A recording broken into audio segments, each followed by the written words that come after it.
I really believe in the idea of an abolitionist framework, from a personal to a cultural to a political practice, is something that we need to live, to be more healthy, to feed our well-being, to be self-actualized, dignified on both a personal and a communal level. And like I said, my work is really about making sure that we're aligned culturally and politically with what's going on. Job at Drop started with Justice LA in 2017 when I was a part of their creative action team.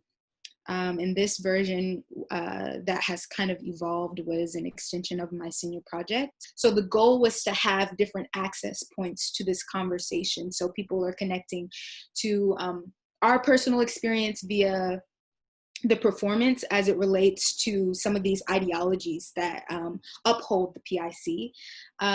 Sorry, I'm going to stop using abbreviations. The prison industrial complex.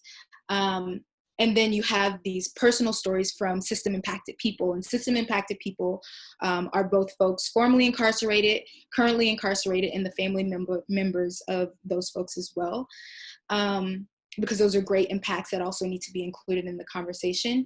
Then we have breaking down the ideologies from a very systemic standpoint. And then we have some of these just like basic morals and values, and unpacking those and then reflecting those values back onto the system from those cards that are question slips that are inside of the dome.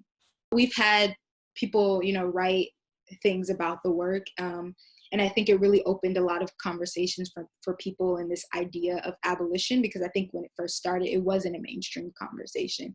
So then it, became a space of education and imagining. So like, what does this look like when we're not policing people, when we're not incarcerating people, when we're not surveilling people? And that idea kind of just, made people want to educate themselves more, but also trying to imagine, because we've been so deeply socialized of this sort of being in the world. Got an amazing notes to self guide, which I've always found really awesome. And all of the things in there are really interesting. One of them is touch everything, hold nothing. Can you elaborate on what that means? Yeah, that is literally one of my favorite quotes. So I read this book called Instinct by T.D. Jakes. And he's basically kind of typically known as a pastor, but he wears many hats. And I read this book when I was in high school, actually. And I loved the book so much that I went to a talk, and he was talking about his success. And he said, my ability to juggle in a multitude of jungles is to touch, the key to that is to touch everything and hold nothing. So what he was saying is, the key to his success was his ability to juggle in a multitude of jungles. And in order to do that, you have to touch everything and hold nothing. And that really resonated with me, because at that point, I really just saw myself as a dancer, and I was very defined by what I was supposed to be doing, what my career path looked like. But I felt like there was so much more inside of me that I needed to express, so many other skills, talents, and gifts that I needed to kind of hone into. So that moment was kind of a release of being defined by those sort of labels, but it was also kind of a lesson in regards to letting go, in terms of when I'm birthing things, when I have a vision, I don't want to hold those things for too long. And that could be physical in terms of knowing when to step away, but it's also not being married to what I envision things looking like.